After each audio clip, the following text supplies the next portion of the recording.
Okay,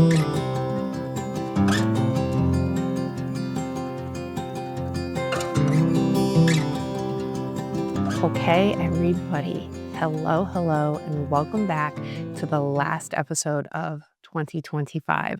It is literally December 31st, maybe today. So I'm going to film this, edit it, and release it hopefully before the clock strikes midnight. I always come to you guys real and raw. This is crazy. This is the fifth podcast I am trying to record in 3 days. I have been in a mood of all moods Monday and Tuesday, and today it was like it stops here. The mood, I didn't even know I had a mood. It kind of just like took over and bless Matt because Matt's been home. So we're doing a podcast on Monday and I wanted to do like a year recap of what a year of parenthood has been like. And I said this in the last podcast, the last thing that I wanted was for us to be in a rough spot with Noli, with her going through a sleep regression because all her molars are coming in, and then speak from a place of pain. And it honestly, like, there was no way to have the conversation without it ever kind of like me, I don't want to say sounding like a Debbie Downer, but like me dipping low. And then it was like always such an effort to pull myself out. And like Matt would try to like bring the conversation up, and it's so challenging, right? Because you look at your baby, you love your baby so much, you're in awe of the miracle that is. And then for me, I think I had just a lot of things going on at the same time. It's like, one, you're sleep deprived. Two, I've probably eaten like shit for an entire 2 weeks. Like, I had chocolate cake for breakfast yesterday. I made the most amazing decadent chocolate cake ever, and I didn't put any sweetener in my coffee yesterday, and I was like, "All right, I'll have cake to balance it out." And I really think just the compounded tired plus the compounded, like, lack of nutrition. I'm also gonna try to work on not saying "like" so much because everything that I've watched that talks about improving your speech says to slow down how you're communicating and think while you're speaking. So I'm really going to try to do that. Today's podcast is not going to be about a year of parenthood. It is going to be about reviewing goals. I have my 2 notebooks and setting goals for 2026. It's something that Matt and I have done now for about 6 or 7 years, and we've come to love it. It's one of my favorite ways to close out a year and start a new year. And I have very high hopes and big hopes for 2026. And then in that, I also had something like bring me down so low, like, and humble me to be like, okay, I'm actually dreaming too big for the reality of like where my life is at. So I want to talk about all those things because I think all those things contributed to me just getting into this mental place of like, what is the point? Okay, so like, where do I begin? Christmas Eve, I think, is the day that I cried because I was rocking Magnolia to sleep for her first nap. And I was like, all right, like I was still riding the high of Matt and I went out to dinner a few weeks prior to that and we reviewed all the goals that we wrote down for 2025. And we do this every year. We pick a day, we get out of the house, you have to get out of your own environment. And I bring our notebook. And what I do is like I start with rereading goals from years before. And it's actually pretty crazy how certain goals have carried through years and years and years. And they still feel so unattainable, but it's still worth writing. And then two things that really stuck out to me from our last year's goals. So I always date it as well. We did this on January 1st, 2025, because we had Magnolia, and normally we try to do it in December. We had Magnolia, that was a whole whirlwind. So we were sitting on the couch holding a newborn, January 1st, 2025. And one thing that Matt wrote was or he said to me, because I write it down, spend special and meaningful time with Magnolia. And then one thing I wrote was film 26 podcasts. It literally is like the whole page is written. I do a column of Matt's goals, I do a column of my goals, and then we do a whole area of together goals. Matt works so much. We're always pulled in so many directions, even with our business, like doing side projects, etc., that him setting a goal like to spend meaningful time with Magnolia, that was so crazy because this guy doesn't slow down. And this has been the year of forced slowdown. So it was interesting to see that that's something that he kind of asked for and inadvertently got without realizing. Me with the 26 podcasts. There's something very powerful about not only writing things down, but then writing things down in detail. January 1st, I still had an illusion of wanting to do a podcast, but I had no idea how to edit, what the platforms look like of how to upload a podcast, how to edit podcasts, etc. Didn't know anything about advertise, any of that. I remember it was so many months of recording podcasts, not liking, because I was doing such long form. It was so crazy. And then I remember in May going on Instagram and being like, if I don't pick a date, it's never going to happen. And I was like, on a whim and taking a leap of faith, June, I'm launching my podcast. And then I remember putting the pedal to the metal in May. And it was like me and ChatGPT, and we were figuring it out. I wanna say a little side note, if you have ADD and you are a person who, doesn't even know where to start, ChatGPT is an unbelievable resource because it breaks things down systematically and it's very palatable. So, regarding a podcast, I literally remember telling it, "I wanna start a podcast, I don't know where to start. What are the 3 top distributing websites?" Okay? I reached out to someone who I know who does a podcast, they told me what they use, I compared it against it. The one that they used was actually in the top 3. I quickly limited how much I was allowing myself to research. I think I gave myself like 10, 15 minutes per platform, picked the one that I was going to use next. Then it went on to connecting my ID on Spotify, on Apple, on YouTube, on iHeartRadio, on all of the platforms. And you just take things in stride and it's so helpful versus searching on Google, like, how do I start a podcast? Because then you're reading articles and all this stuff. Yes, there's still so much manual work that you're doing on your own figuring it out, but it cuts out the noise and it helps you see a clear path to get to where you want to be. So, I've never used ChatGPT for an emotional aspect. I know a lot of people use it to talk through some things. For me, it's very like point A to point B. How do I get there? So it's super helpful. I also use it a lot for cooking, but I will say it has a lot of errors. Even the chocolate cake that I just made, I was like, I want a really rich, moist, decadent chocolate cake. And then the recipe that it gave me, I was like, I want to do it in 3 6-inch molds, round molds. And it was like, all right, weigh out 300 grams of batter per each. I did 350 grams of batter per each, and I still had 350 left over. So it's not perfect, right? So you have to be able to use your own brain to get you where you want to go as well. Anyways, Matt and I get together, we review all the goals, and then we set goals for 2026. I think for the course of this entire year, I was viewing making it to Magnolia's first birthday as such an end goal of that is my light at the end of the tunnel. If I can just make it to a year, it's going to mean so much more than my daughter turning 1. It's going to mean we made it through a year of complete unknown and uncertainty.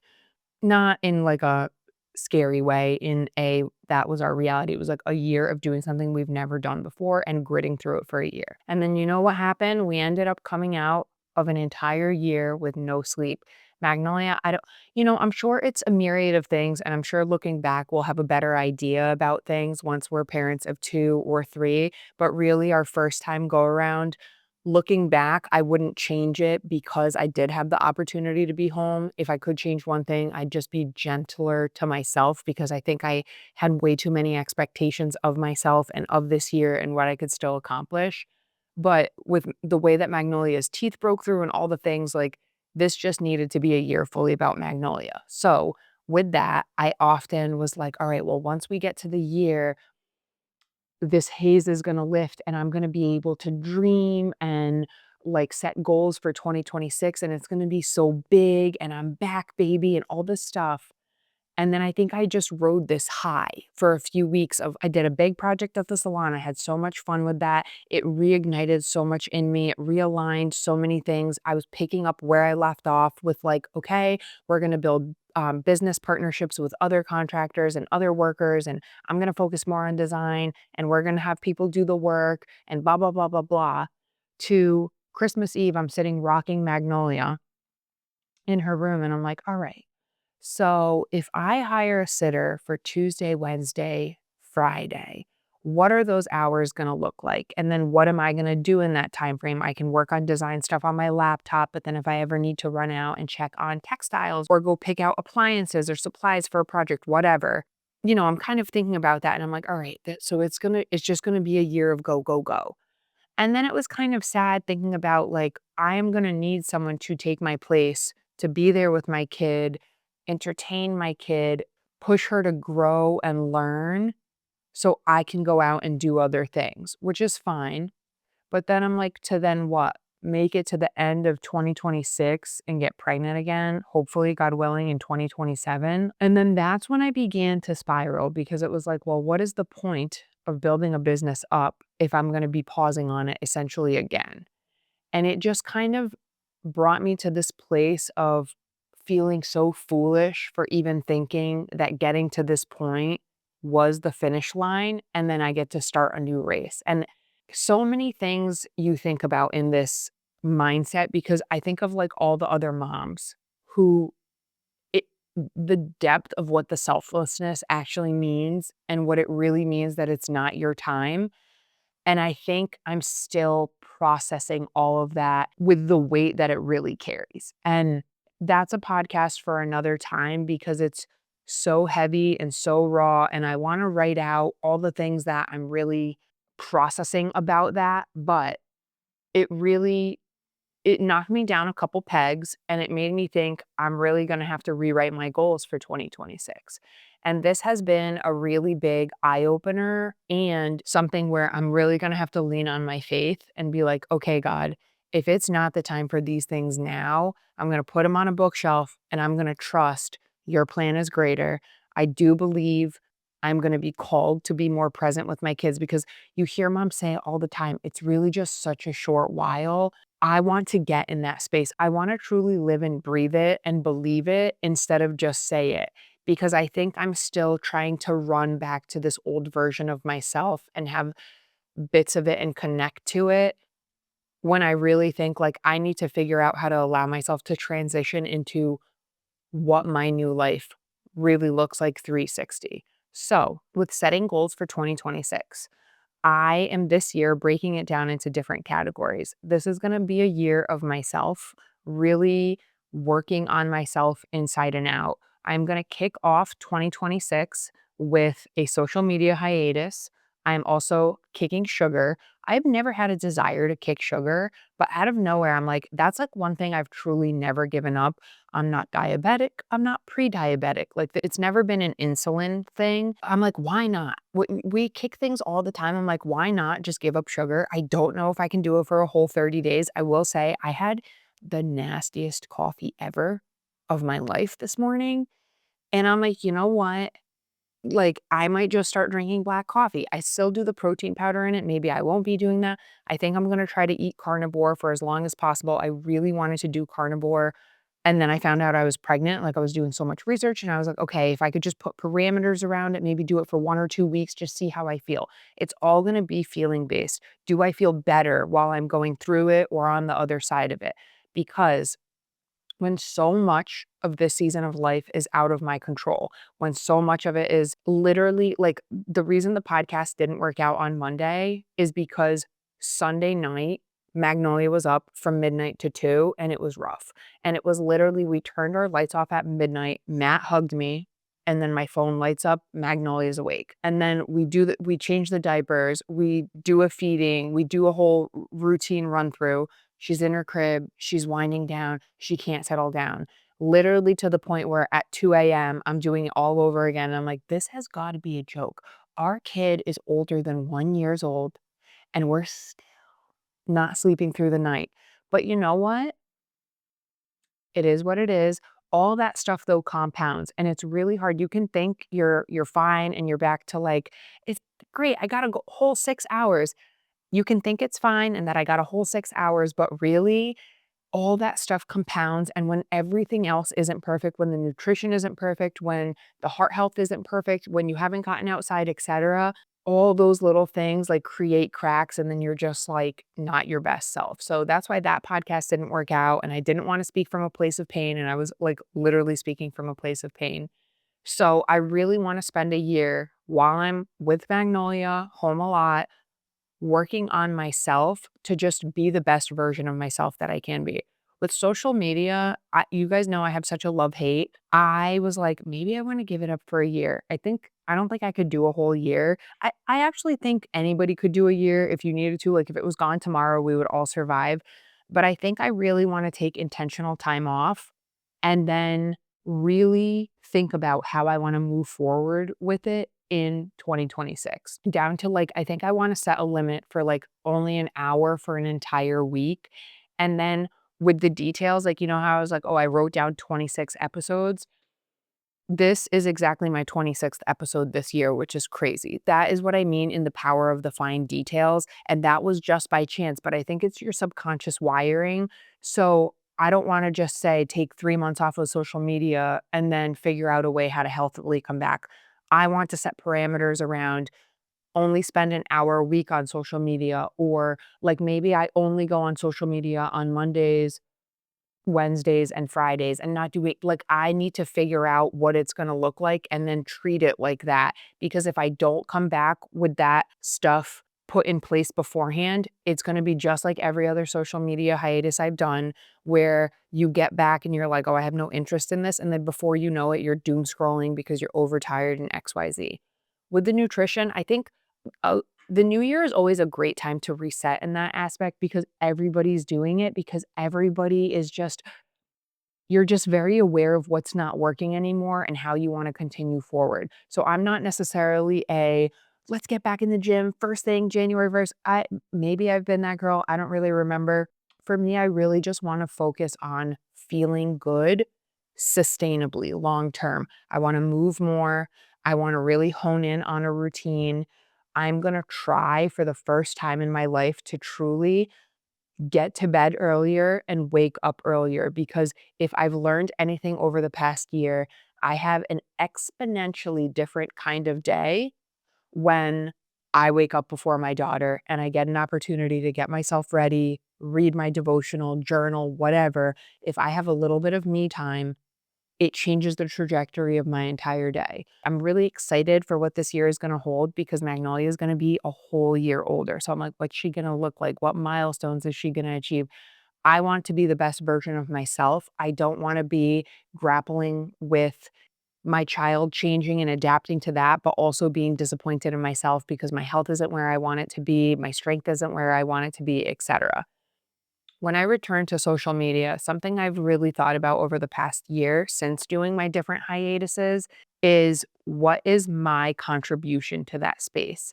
I think we all love funny reels, and that's what really draws a lot of people into it. Because I'm not someone who creates funny content like that, I don't want to be someone who's just adding to the noise.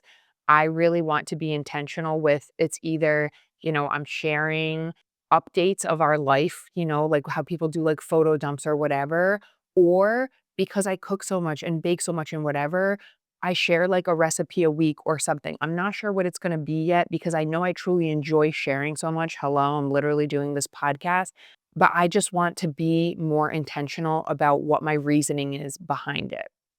So I think those are kind of my two main goals. I had such high hopes. I do want to hone in on podcast goals. I don't know exactly how many episodes I want to do, but even when I was thinking about guests, I was like, all right, I think I wrote like, at first I was like, maybe I should have on 20 guests. And then I was like, well, 20 guests would be more than one guest a month. And then I'm like, I know personally, I don't even want the headache of that. But I was like, all right, maybe I do 12 podcast guests over the year. And then I was like, how about I do 10? I'm like, 10 is super palatable. It's less than one a month. And I was like, I've always wanted to do gift bags or like gifts for my podcast guests. I can just make 10 gifts and that's super manageable up here. And then I can make my list of people who I want to have and reach out to them and then schedule them throughout the year. And I'm like, I think that that is truly a great idea.